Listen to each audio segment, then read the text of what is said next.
The Don, as they used to call him, yeah. He was really the Don, hey? Dumisani, Dlamini, let's say plain and simple, was our uncle. They speak about the man that you only knew for like 4 years, and they speak about how great he was in their lives and how much the impact he did, and then you're just like, you're learning so much about him through the world.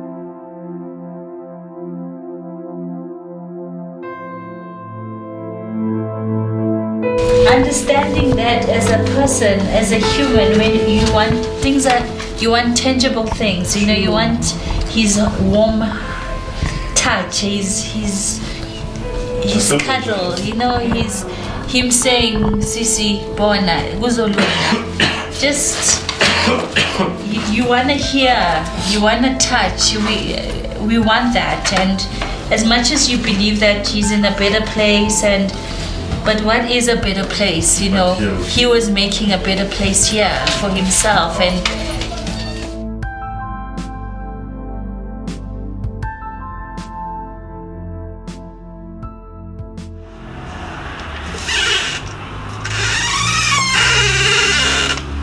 You wanted to see the portrait of Doomy, yeah?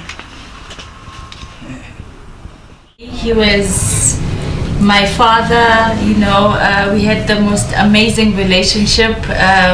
He had a spirit that was just phenomenal.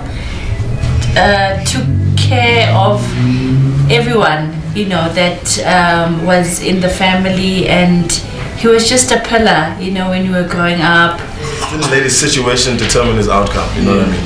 He was so hard at what he believed, like everywhere, like let's say I go and like I want to do something, and they'd be like, oh, they see your surname, and they'd be like, by chance are you related to them? And they speak about the man that you only knew for like 4 years, and they speak about how great he was in their lives and how much the impact he did, and then you're just like, you're learning so much about him through the world, so you're basically getting his spirit almost still like reincarnated with everyone. Died in the early 2000s when he was 29.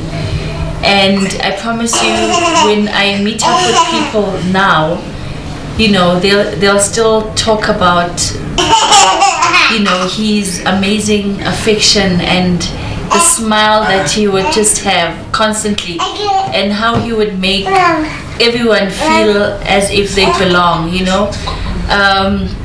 Dumisani was the kind of person that would say, as you're driving with him, that, oh my God, but black women are beautiful. And then, you know, that included umkosi, othengisa ama-fruits, you know. He's like, Lindy, just look at this woman, the way ababing according to Shia, you know. He just saw beauty in everything. And I think the community at large also remember him as, you know, Udumza, who just had this love and passion for people. At a church, being baptized as an altar boy. And that's a picture of my mom, and that's me and him, you know, at church, supporting, I guess, that he's now the altar boy. That's us with my dad. Dumisani was one of the pioneers in the industry, you know, and this is where, you know, this is his roots. So here outside we started building like something like a Wendy house, where we're going to turn it into like a museum yake. And that's when we'll, you know, people who are in the industry who wants to know, because people still want to talk about him, want to find out, you know, who's this guy, how, when, and you know. My mom's dad was Indian, Gonchipa. My grand and my grandmom met, I mean, in the apartheid times. So their love was the forbidden love. Portrait of my great-grandfather, Gonchipa. He is the Indian blood that married my great-grandmother. The odd side of things, I think, just it's not just with Dumi, because Dumi also, is a product of something, and the family is very my granny's side, the Mulois, were very artistic. My grandfather, Stephen Molloy, used to be King Kong in the play that used to travel. In the early 70s or so, do you understand? So it's been Singalile, the art side. My grandmother was a tap dancer. There were singers. We were 14 gubo, 7 girls, 7 boys, and all of them, were just amazing singers, and they would perform Alexander, El Mashibinini, so they were known for that. Because all the people who know him, right, when they see us, they just maybe just in our mannerisms purely, people will be like, wow, you remind me so much of Dumi, even just simple things like the way we dress, you know what I mean, and maybe even the hair. It's like these images that we have, we were looking at once, where we could recap moments at his house, and you could just see specific dynamics most of the boys have taken from him, like me, Veli, and Utaz Kolo, his little brother.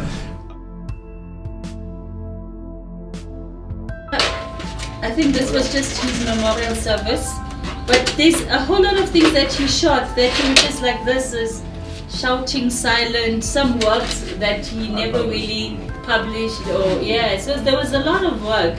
We had a whole basket of little tapes that he had. I was on my way to Eldorado Park, on my way to see my mother and father.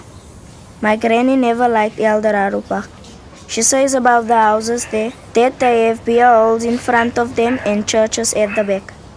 If you don't go to the beer hall, then you go to the church. She says the government can do all they want.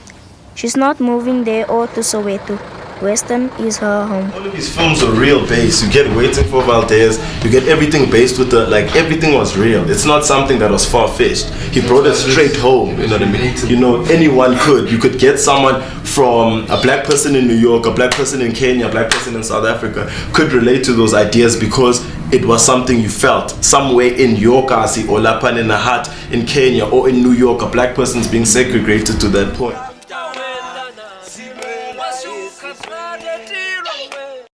We're working for and with the apartheid regime. What is new is how this evidence is going to be used against us. And Udumi, on his own accord, went and found a job at Igoli.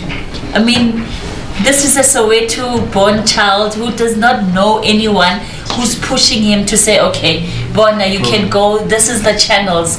Why Alapia spoke to the directors and the producers, Guti, look, I just want to be a runner. You don't have to pay me, and he got in there, and I think that's when it was just, he was bitten, and it was I need to continue with this life.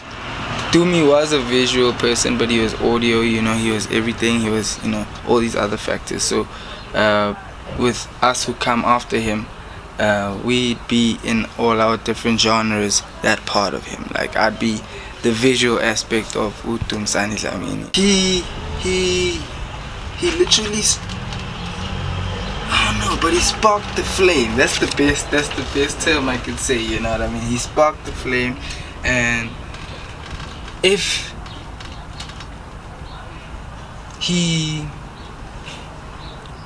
passed away maybe at a later stage, I'd say.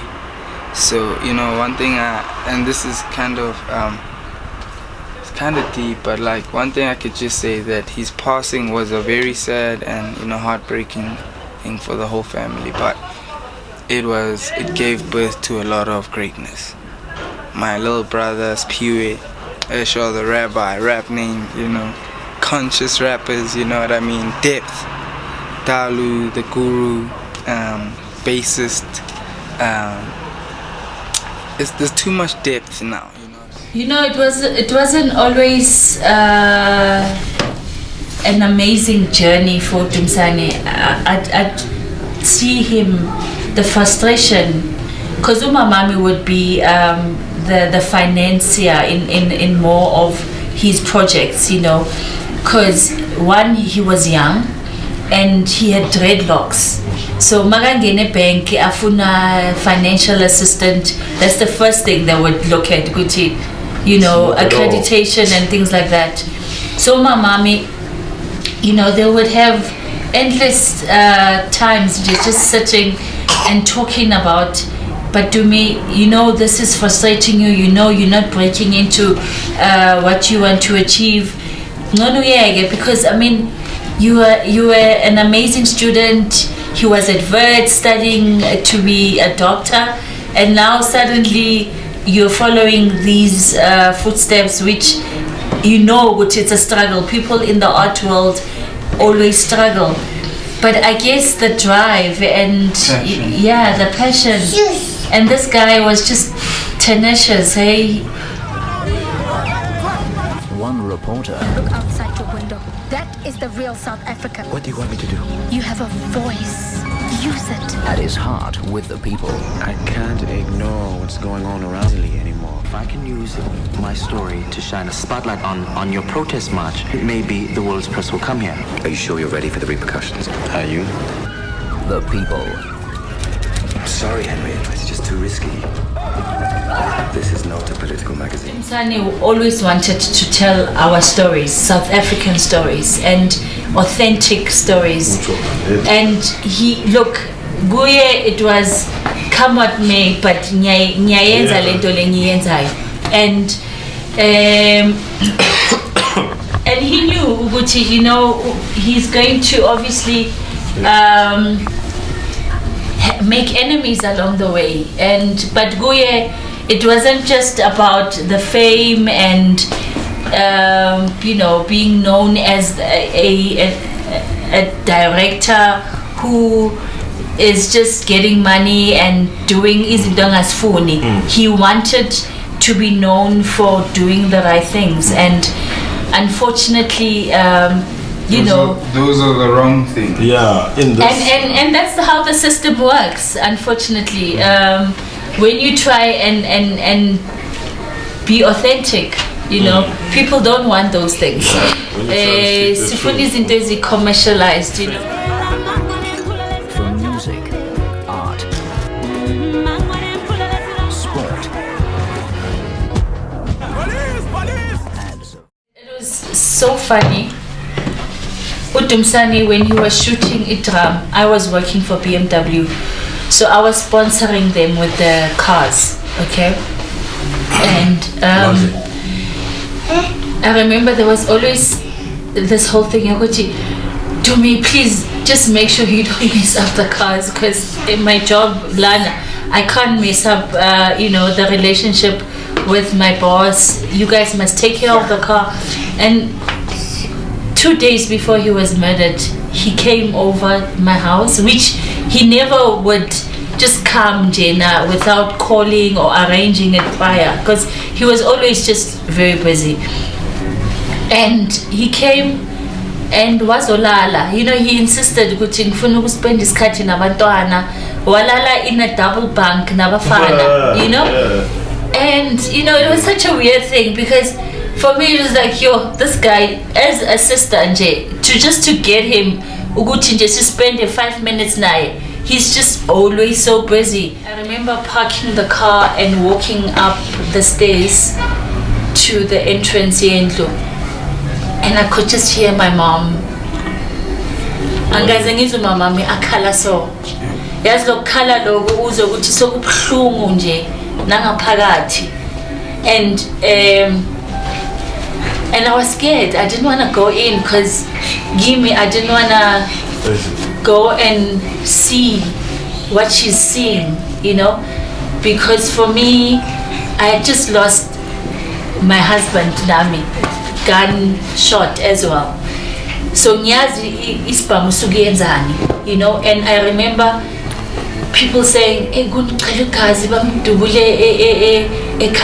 I thought, the one thing that I just want to do is keep an image yaga Butwami in a certain way, the way he was found shot in the head 3 times, you know. His wallet was there, his laptop was there, everything else was there. But in Aluta continua, and we shouldn't stop talking because we are being, you know, but in bias to Lisa, you know, by the gun, and I mean Dumisani was killed like a dog, someone who would not hurt a fly.